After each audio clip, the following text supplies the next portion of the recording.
Moi, je lui ai mis 7 parce que, c'était plutôt chouette, une bonne surprise par rapport à l'évolution du cinéma de, Thomas, Lilti. Je m'y ferai jamais. Le film fait un constat de, l'état de l'école, actuelle, sans émettre de jugement, donc je conseille, mais pas forcément au cinéma. Mais par contre, à voir chez soi, je pense que ça vaut le coup. Oui, puis tu avais l'air de dire que c'était dans la bonne continuité de ce qu'il faisait déjà et que c'est du bon Lility, quoi. C'est le métier exploitation, quoi. C'est-à-dire qu'il a fait que des films sur des métiers. Mais je pense que c'est bien son truc en vrai, Sur hein, les vu qu'il tourneurs fait des trucs sur la... Toledano Nakash, c'est un peu ça aussi, hein, finalement. Bon, déjà, le truc qui a pas aidé, c'est que je l'ai vu en VF, et en plus, c'était sur une télé avec les doubles FPS, double fréquence, donc ça a rendu mon expérience extrêmement désagréable, je déteste ça. Mais j'ai quand même un petit problème avec le film, c'est principalement le fait qu'il n'assume pas son côté un peu... son personnage qui est complètement pété, entre guillemets. C'est-à-dire que son personnage a limite des super pouvoirs, hein, certes il est militaire, mais quand t'es aveugle, il y a des limites à ce que tu peux faire, et je trouve que il y a plein de très bonnes idées, mais que le film assume pas assez ce côté de t'as presque envie de le voir faire des trucs de ouf et que ça aille à fond là-dedans. Okay. Donc je conseille moyen si vous avez envie de voir la suite. Écoutez, pourquoi pas, mais il y a des scènes intéressantes quand même. Alors on pourrait le mettre dans les catégories des meilleures adaptations de jeux vidéo, mais ça n'a aucun sens de dire ça. Est-ce qu'il y a vraiment un intérêt à adapter ça? À la fin du film, pour moi, je me suis dit, il n'y a pas d'intérêt à adapter par rapport aux jeux vidéo. Comme tu disais toi, par rapport à l'histoire vraie, ça paraît intéressant. Ça peut être intéressant. Mais en fin de compte, c'est un peu tiédasse de mon côté, ouais, en tout cas. C'est même nul, hein. Moi j'ai mis 1,5 hein, sur 5. Moi j'avais mis 5 parce qu'en gros j'étais mitigé, c'est-à-dire que je trouve qu'il y a de bonnes idées de mise en scène à quelques moments de la part de Neil Blomkamp. Il y a quelques petites idées, il y a quelques... l'histoire en elle-même, comme j'avais dit, m'intéressait plutôt bien, même si au final je trouve qu'on s'en fout un peu dans le cadre du film. Donc j'étais un peu mitigé et je crois que quand j'ai mis ma note, c'est que je savais toujours pas ce que j'en pensais. Mais en vrai, je recommande pas spécialement. Le règne animal de Thomas Caillet, le nouveau film de Thomas Caillet qui avait fait Les Combattants, c'était son premier film je crois, et qui avait fait grand bruit, et il a mis plus de 10 ans je crois à sortir un nouveau film, et c'est celui-ci, Le règne animal, qui part d'un postulat un peu science-fiction fantastique, c'est un mélange des genres un petit peu, où on est dans une France et un monde qui a commencé à voir apparaître des hybridations entre animal et humain. Autant vous dire tout de suite, c'est une réussite. C'est une réussite de fantastique de genre français, mais on sent pas que c'est français, on se dit juste que c'est organique, c'est normal, quoi. C'est vraiment une bonne histoire à la Damasio, un peu, si vous connaissez.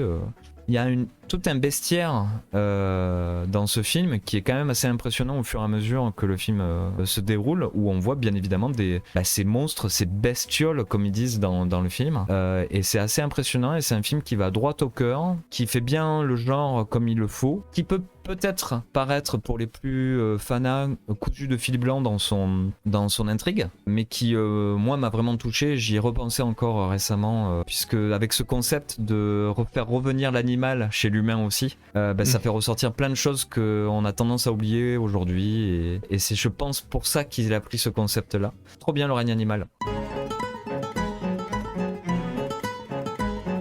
Alors, Lisbon Story, c'est un film de Wim Wenders en 95. En fait, il y a plusieurs choses qui sont autour de ce film-là, et c'est que ça a été en marge donc des 100 ans du cinéma et de Lisbonne, capitale européenne de la culture. Du coup, c'est un Allemand qui fait un film sur le Portugal, voilà. Et en fait, le point de départ de ce film-là est assez drôle, c'est que c'est un mec qui travaille dans le son, un opérateur son de cinéma, quoi, qui est appelé par un vieille connaissance qui est à Lisbonne et qui est en train de faire un documentaire parce que il est en train de rechercher qu'est-ce qu'il veut faire vraiment dans son documentaire, et il veut du coup mettre du son direct venu de Lisbonne. Alors lui, il vient en bagnole jusqu'à Lisbonne, hein. Et ça c'est le début du film, et il se retrouve là-bas, et en fait le réalisateur il est pas là, donc du coup il se retrouve à essayer de prendre des sons à Lisbonne et tout, et puis il y a toute une histoire un peu rocambolesque autour de ça, mais c'est un peu un prétexte pour poser sa caméra dans une ville avoir un petit peu d'humour avec le son aussi et tout ça, et essayer de triturer un peu l'histoire de cette ville. On retrouve du coup le penchant pour Wim Wenders, qui n'arrive toujours pas à se décider entre est-ce que je veux faire du documentaire ou est-ce que je veux faire de la fiction dans ma vie. Donc c'est un film qui est extrêmement beau, il y a beaucoup de très belles images et tout ça, et en même temps on est dans une logique qui n'est pas forcément dramatique. Donc voilà, c'est un super truc que j'ai découvert. Tu découvres, si tu aimes, en fait si tu as envie de découvrir aussi la culture lusophone et portugaise, c'est assez cool. C'est un petit peu vieilli, mais il y a toute une réflexion sur le cinéma dedans aussi et tout. Qu'est-ce que la vérité, comment tu captures la vérité, enfin tout ça. Voilà, on reste dans du Wim Wenders. Mais j'avais besoin de le voir parce que dans pas longtemps va sortir Perfect Days, qui est le même type de choses sur le Tokyo. C'est-à-dire qu'il a fait plein de films sur des villes. 2,5. Donc ouais, c'est ça, j'ai mis... 2,5 ça fait 5. Mais parce que j'encourage à regarder des trucs un peu différents, mais en vérité c'est un peu chiant. Oui. L'idée était intéressante, c'est-à-dire qu'en gros, sur cette île, l'île crée le fantasme des gens, elle sait ce qu'ils veulent, etc., elle leur crée, mais il y a un truc un peu à payer en échange, etc. Je m'en souviens assez mal, et du coup j'ai du mal à vous dire exactement... Mais je me souviens que juste l'histoire était un peu cousue de fil blanc, que les personnages étaient cons à la fin, genre les personnages qui s'éparpillent, mais genre les personnages qui disent bon on s'éparpille pas, oh c'est quoi à droite là, mais genre traités de manière hyper sérieuse et... Je me souviens, en fait, c'est au stade où je me souviens même plus pourquoi j'avais pas trop aimé, quoi. Bah, en fait, c'est ces scénarios un peu modernes qui essayent de te cacher les trucs, tu sais, de te minder le cerveau, alors qu'en fait, toi, t'es là, tu fais non, mais juste, je suis pas con, et puis, à force d'essayer de minder le spectateur, t'attires notre attention sur ton scénar, et du coup, tout s'écroule parce qu'on comprend que t'essayes de nous la foutre à l'envers. Hein. Donc, on se doute que du coup, c'est lui. Donc voilà, je recommande pas. La petite bande, film de Pierre Salvadori, film pour les enfants mais pas que. On a tous les deux aimé. Il est dans mon top 2022 donc il doit être aux alentours de 7-8 quoi. J'ai mis 7. Ça se passe en Corse et c'est une petite bande où en fait ce qui est marrant c'est que les liens d'amitié sont pas du tout comme dans tous les films américains où qui se disent comme ça. C'est qu'ils s'aiment pas trop en fait. Oui.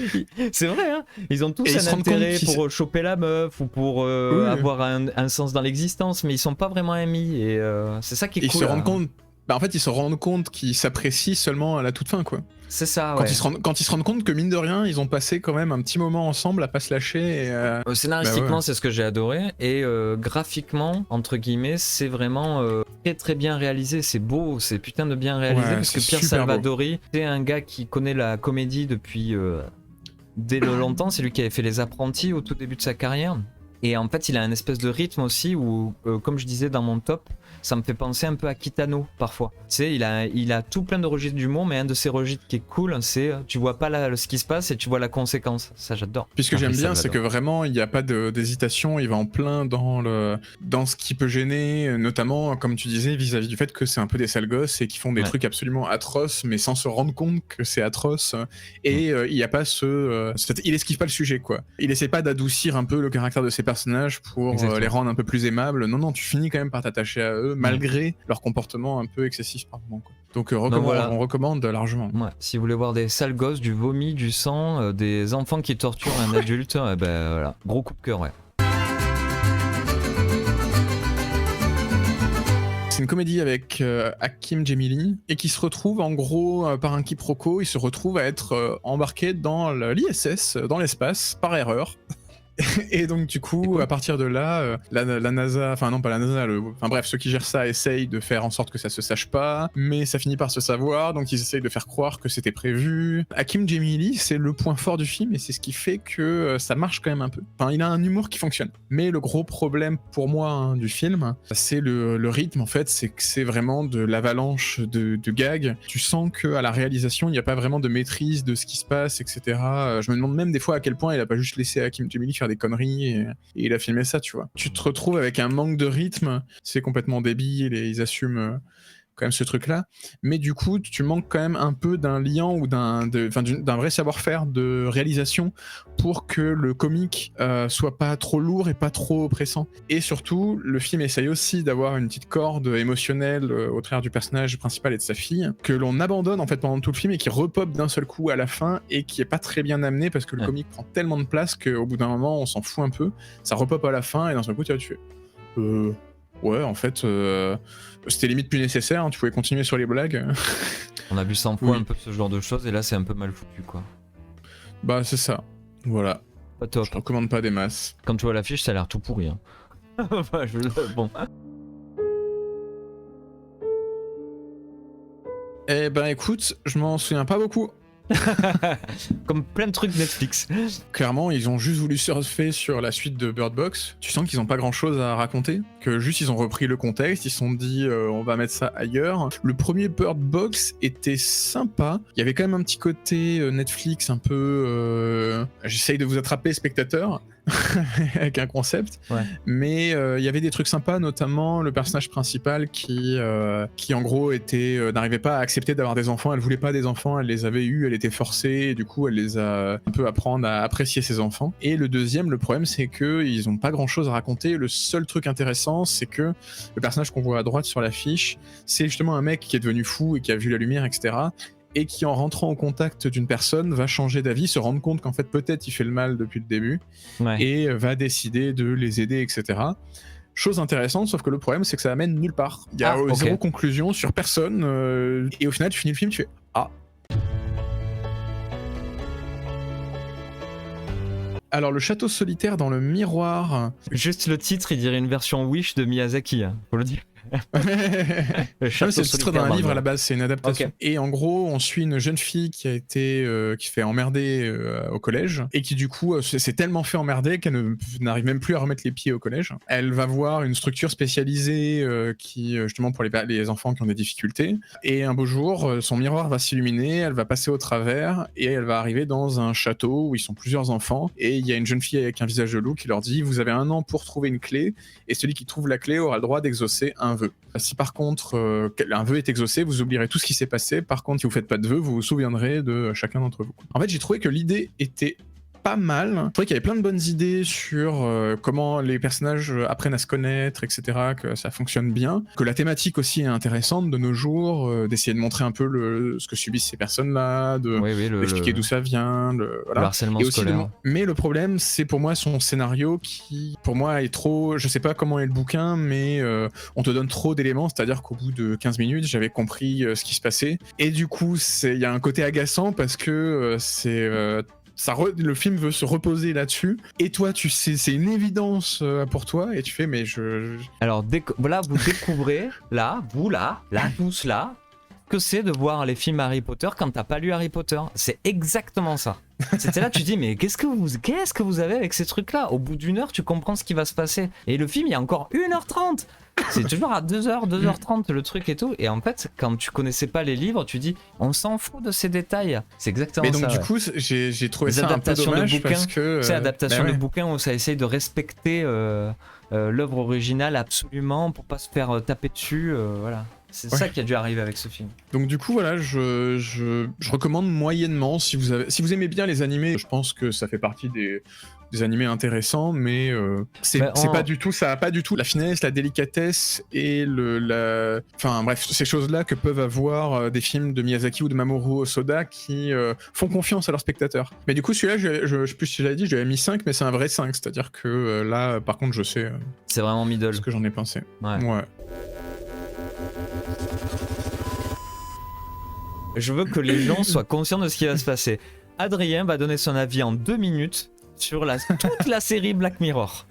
Tous les épisodes. Non mais en vrai, ça se fait. Alors, on en parlera plus en détail à un autre live, mais donc j'avais jamais vu. Donc moi, on a tout vu depuis le début parce que moi je découvrais complètement et on m'avait dit que ça allait me fendre la tête, que j'allais être déprimé. Et en vrai, j'ai été un peu déçu. C'est-à-dire que même si je trouve qu'il y a plein de bonnes idées, des courts-métrages intéressants, etc. Notamment quand t'as des chouettes réals. Je pense notamment à Joey Wright qui a fait celui avec Bryce Dallas Howard. Celui-là est vraiment chouette.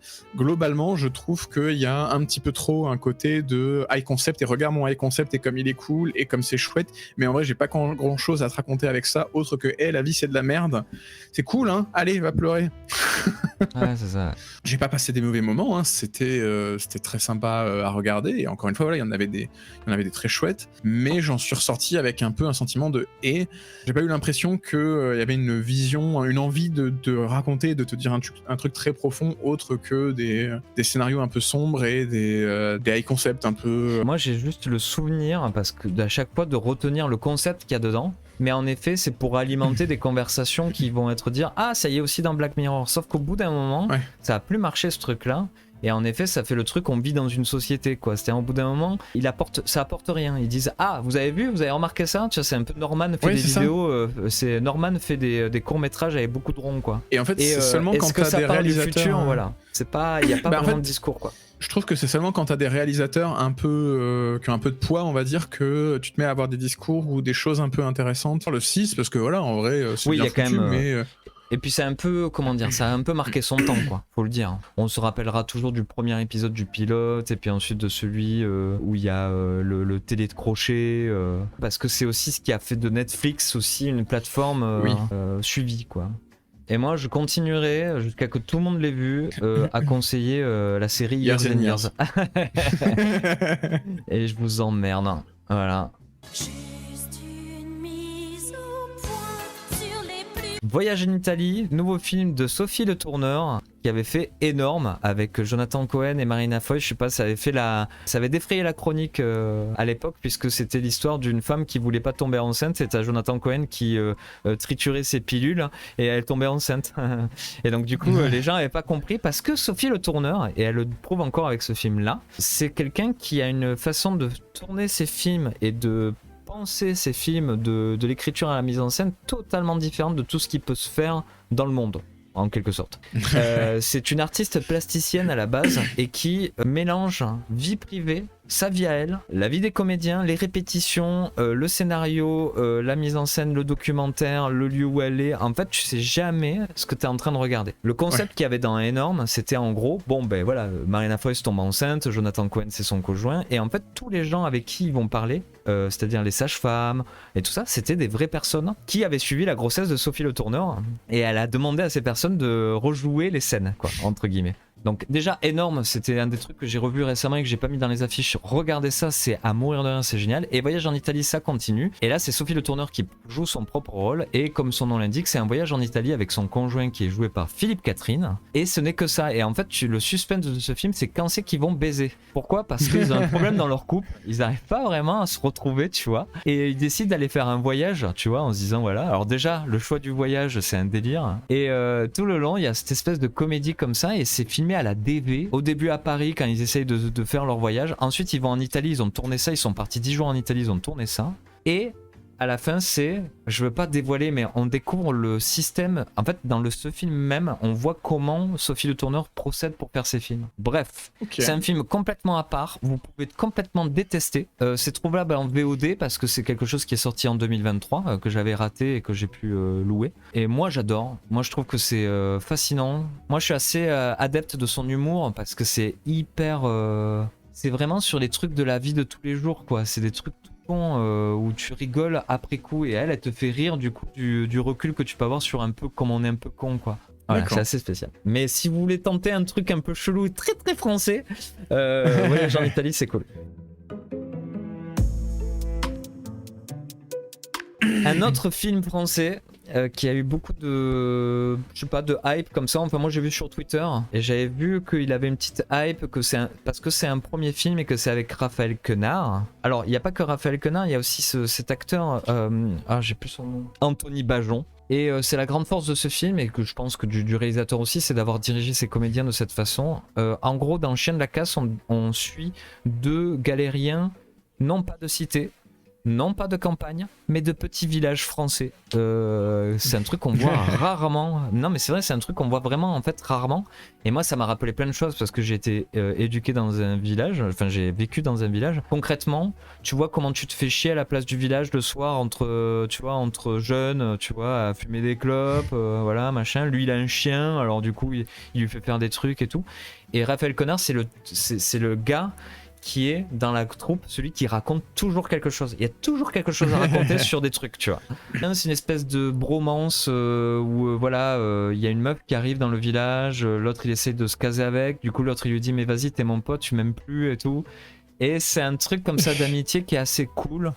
ça va pas très très loin, ça reste un truc, comment dire, de peinture de caractère, mais pour un premier film, c'est quand même, il y a 2-3 scènes assez impressionnantes en termes d'acting et il y a une scène notamment d'anniversaire dans un petit resto où il y a une scène de jalousie entre guillemets qui est assez impressionnante et Raphaël Quenard, c'est un sacré comédien, ouais, c'est vrai. Trop bien. 7. Ah, Wham, documentaire sur Wham, non pas sur George Michael, mais sur Wham, le groupe. Et en fait, c'est hyper intéressant parce que tu découvres qu'en peu d'années, il s'est passé des millions de trucs et surtout une histoire d'amitié assez incroyable où celui qui n'est pas George Michael a décidé à un moment de dire George, t'es George Michael, donc je vais m'éclipser et toi, tu vas devenir une méga star. Ok? Allez, à plus. Donc Wham, trop bien si vous aimez la musique des années 80 et que vous voulez en apprendre un peu plus. The Desperate Hours, qui s'appelle aussi La Maison des Otages en français, est un vieux film de William Wyler, qui était le réalisateur, si je me souviens bien, de Ben-Hur, je crois. Ça n'a rien à voir avec Ben-Hur, c'est un film noir et c'est trop bien. Je mets 7 sur 10, pourquoi? Parce que c'est hyper bien réalisé, il y a des constructions de plans où en fait tu regardes à droite, à gauche, il y a toujours des gens qui arrivent et ça te fout un stress pas possible, c'est génial. Un bon vieux film, The Desperate Hours, La Maison des Otages. Il y a la vie sur YouTube. C'est le must du film français. C'est un film français typique. Non mais c'est vrai. C'est tout ce qu'il y a de meilleur dans le cinéma français quoi. J'avais peur de le regarder parce que Anatomie d'une chute, parce que le procès Goldman, trop de films de procès en France quoi. Et celui-là, il est super bien et ça parle pas du tout de justice, quoique si. Mais c'est très particulier, c'est méditatif. C'est-à-dire c'est très très lent. Et ça m'a chopé un moment sur la relation mère-fille racisée. Parce que c'est très important, ça parle vraiment de ce problème qu'il y a en France et un peu partout. Mais qu'est-ce que c'est? C'est un infanticide qu'il y a dedans, au fait, j'ai oublié de dire. Donc il faut être préparé aussi. C'est l'adaptation des dessins animés pour enfants Miraculous. C'est pas terrible. Je lui ai mis 4. Oh non. Et en vrai, voilà, il y a des beaux visuels, il y a quelques idées sympas, mais globalement, c'est pas terrible. Putain de chanson à la Disney de merde. Eh oui, Rachita, c'était un des 3 soleils. Il y avait Rachita, Khaled et Faudel. Putain, il y avait Faudel. Mais donc vous le connaissez peut-être de là ou peut-être membre de carte de séjour. C'est sur Arte. Il est mort il y a pas si longtemps. Il a fait du rail, il a fait du rock. Et c'est un gars qui est connu dans le monde entier. Film d'horreur fait par Oz Perkins, dont j'étais un peu mitigé au moment où on en a parlé en live. Je savais pas trop ce que j'en avais pensé, parce qu'il y avait des bonnes choses et des trucs qui me plaisaient un peu moins. Avec le recul, je trouve ça cool, parce que ça me reste un peu en tête. Ah ok. Ça m'a quand même un peu marqué, mine de rien. February, regardez ça alors. Ok. Alors un documentaire encore une fois sur Godard. Et qui essaye pas de faire comme Godard. Donc si vous voulez en apprendre un peu plus sans regarder les films de Godard parce que c'est chiant à mourir, c'est très intéressant. Godard, seul le cinéma, c'est comme ça qu'on le trouve sur Arte, 6 sur 10. Chef-d'œuvre. En détail, trop bien. C'est 8, je lui avais mis. Ouais, 8 aussi. Trop bien.